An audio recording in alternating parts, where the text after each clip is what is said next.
This morning, the dogs and I are heading over to the winter pasture to do something about my failing cattle guard that I've got over there. I've got a solution for that, I think, and we're going to get that installed and see how it works.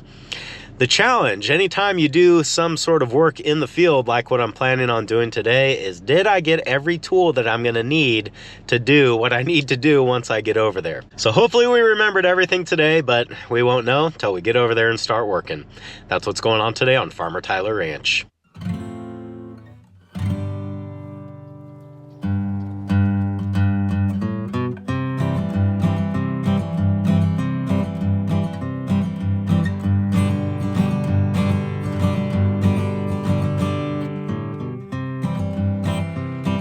Over the past several weeks, I've had a problem with cows jumping over this cattle guard to the point that I've had to put this portable panel across the cattle guard to keep them in. Today, we're going to try to solve this problem. Well, I immediately see some tools that I forgot. I didn't think about having to pull all these T-posts out of here and getting all of this wire out of the way, but that's definitely something that's going to have to happen. So the ground over here is pretty sandy. I'm hoping that maybe if I just kind of work on these T-posts back and forth a little bit, that I can pop them out by hand.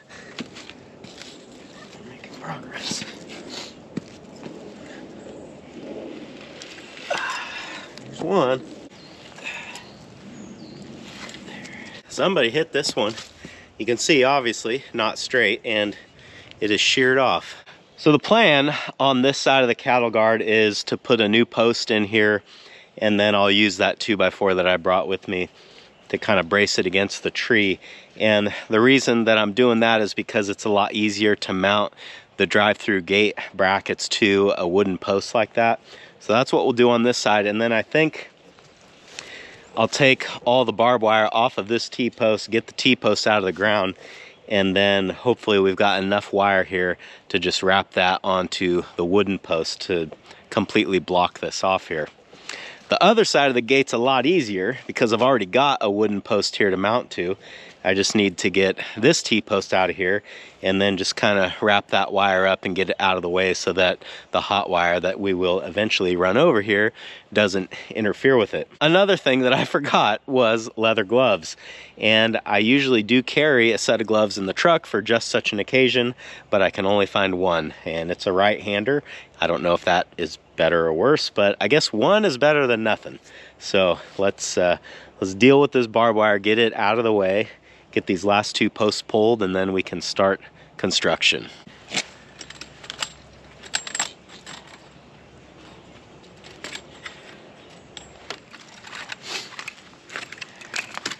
Okay, let's see if we can pull this post out. Come on, there it is. Whew.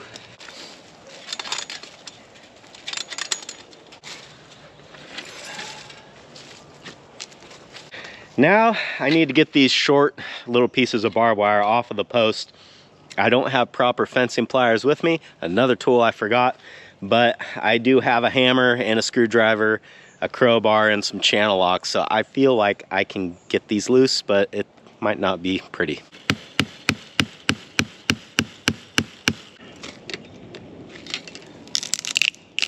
Ooh, that's nice and rotten, isn't it?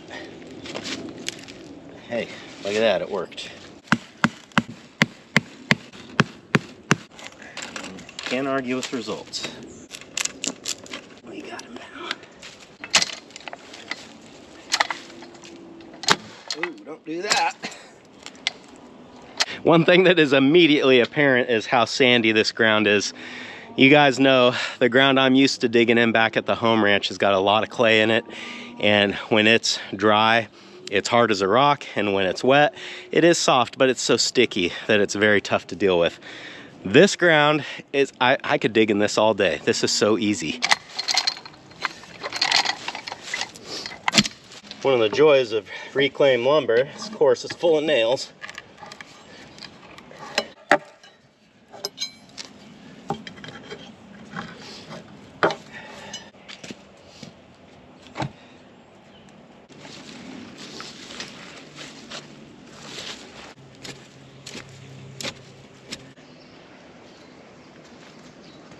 So here's what I'm dealing with, and I'm not sure if the GoPro is really going to show this that well, but this post is not plumb. It's leaning out a little bit.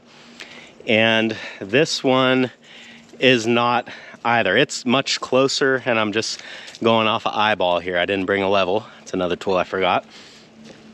But I think because the other post isn't perfect, that is going to affect where the drive-through gate sits, and therefore we might want this other post to be not perfect as well, so that everything meets up good. So because it's easy to move the one that I just put in, because the ground is wet and soft, I can move that post several degrees just by hand. I think we'll put the drive-through gate up first, figure out exactly where this post needs to be, and then put the brace in, because once the brace goes from the post to the tree, then in theory at least, the post should not move at that point. So let's get the gate put up, make sure we got everything dialed in how we want it, and then we can put that brace up. So this is what I'm installing. This is just, I mean, the picture kind of tells you right here. It's 2 arms that go across the gateway that you can drive through, and then they automatically close themselves.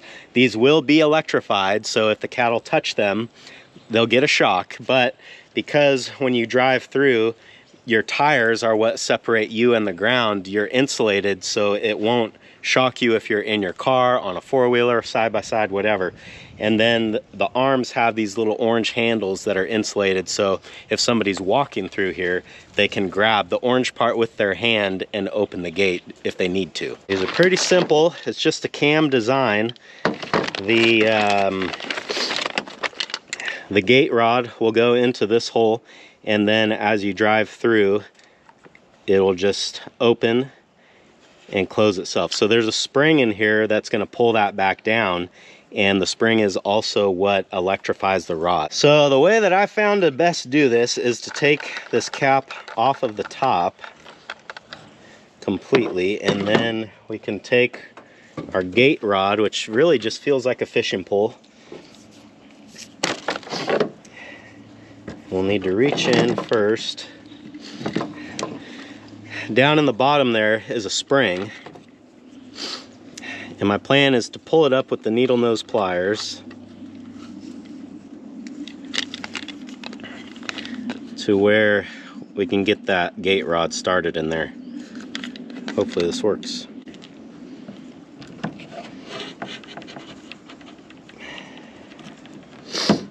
There we go. So I don't know if you can see down in there, but that spring hooks onto this rod, and now we can just tighten this down onto it, and it shouldn't move.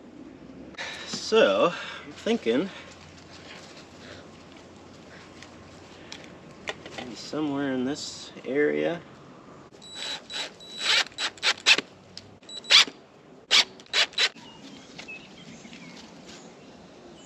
So you get the idea. I did spray some liquid wrench on that to free it up a little bit. It was a little bit sticky, and that might be something that needs to be lubricated from time to time. We'll just kind of have to see, but you get the concept. You drive through, it opens, and then it closes.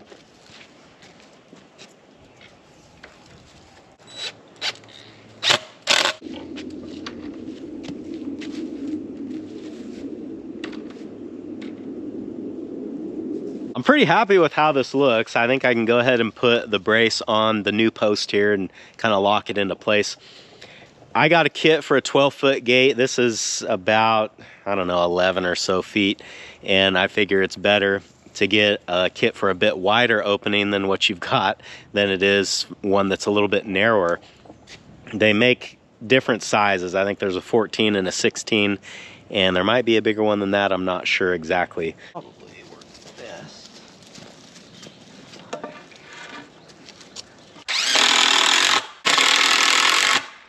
The wood screw wasn't quite long enough to make it into the tree, so we're gonna try this lag screw.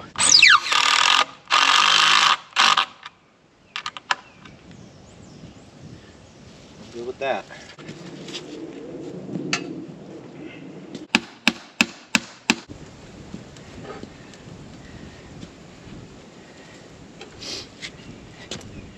Better if I had a barb here, but we don't.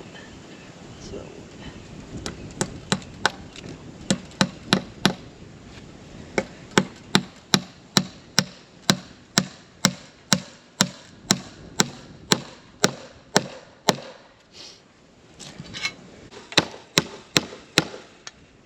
Well, this little area right here, it might not be the prettiest, but it should be effective with the wire going up to the post, plus the remnants of how we had the old cattle guard. It's going to keep cattle from walking through here, and you know, that's the main point here. So now that this is all good, we can go ahead and get these arms hot. And the easiest way for me to do that is to just grab power from the hot wire that I've already got here on the south end of this ranch. So before I start messing around with all that, I guess I'm going to walk down here, turn the box off so I don't light myself up.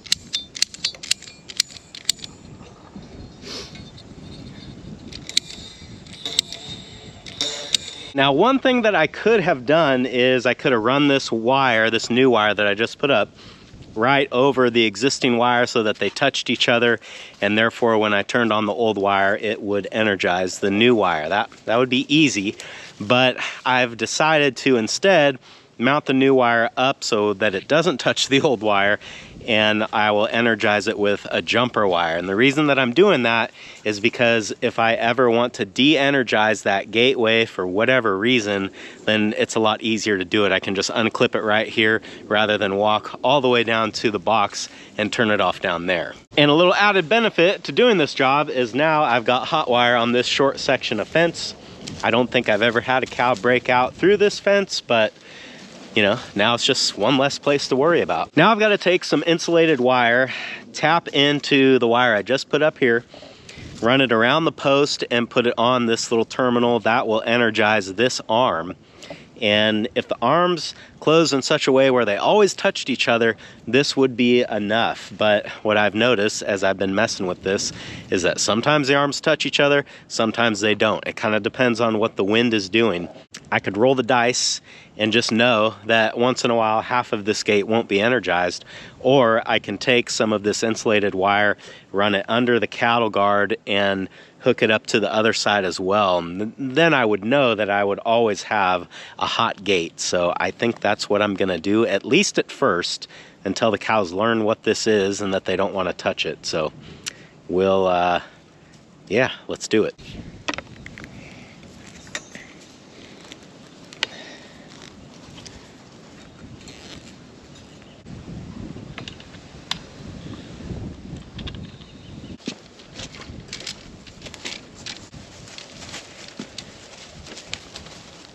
Fun part, cutting this without wire cutters.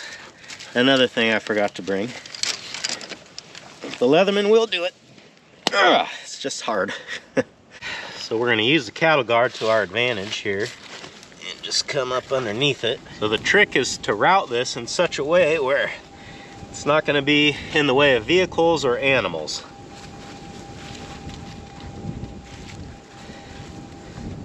Might even, you know what, I might even bury it. Where's the shovel? Add that to the list. No shovel. But this will work. Doesn't need to be deep.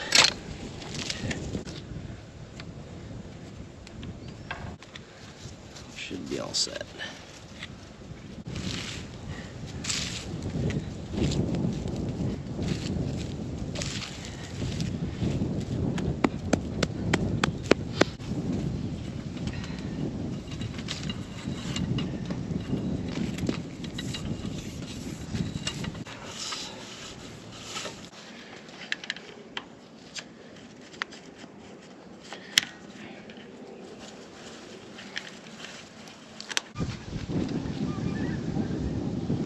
Okay. With that, we should be done. So let's run down, turn the Energizer back on, get the jumper wire on to get everything hooked up, and we'll break the tester out, see what we got.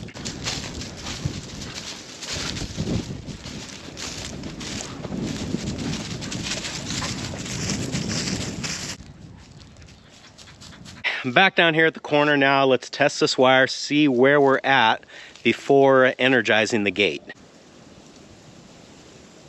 So we're just over 8,000 volts, which is awesome. That's more than what we need on this. So let's see if the gate draws it down any.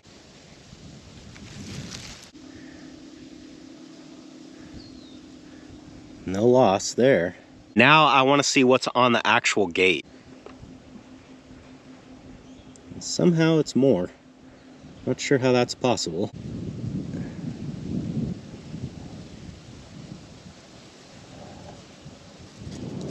I don't know, that was unexpected. It was actually a little bit hotter on the gate itself. So maybe whatever this gate is made out of is more conductive, I'm not really sure.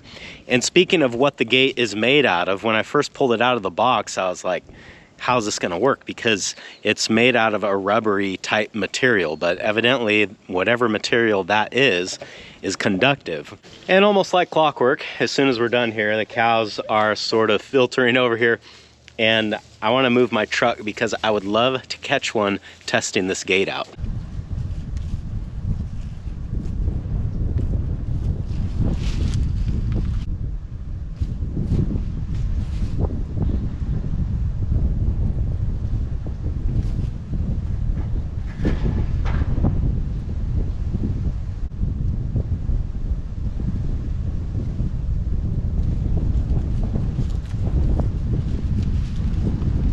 Well, they all got a look at it, but it didn't look like anybody touched it. And that's probably got a lot to do with the fact that these cows are broke to hot wire already. So when they see something like that, just the visual is probably enough to keep them out of there. I'd imagine sooner or later somebody's gonna touch a nose to that, just to, you know, curiosity will get the best of them. And when they do, they'll learn a lesson, but could very well be that just the visual impact of this would be enough to keep them off of it.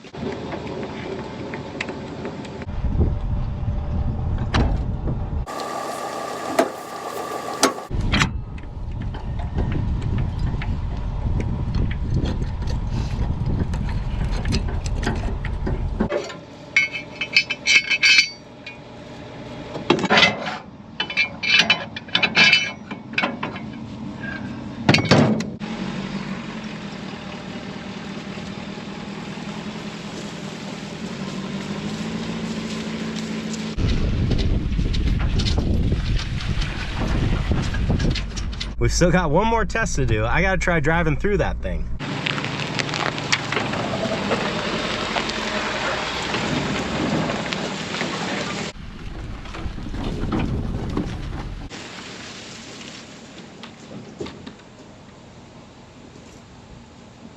So far, I would say this is a success. Everything is working as advertised. And I mean, I guess the true test is, do the cows start challenging this? I don't think that they will, just based on that first little impression, how, you know, several of them looked at it, but none of them really, you know, to me at least, none of them acted like they thought they were gonna walk through it. I'll keep you guys posted as to how the drive-through gate is working, but let's cross our fingers and hope that it works good. Thanks for hanging out with me today, guys, and I hope I'll see you again on Farmer Tyler Ranch.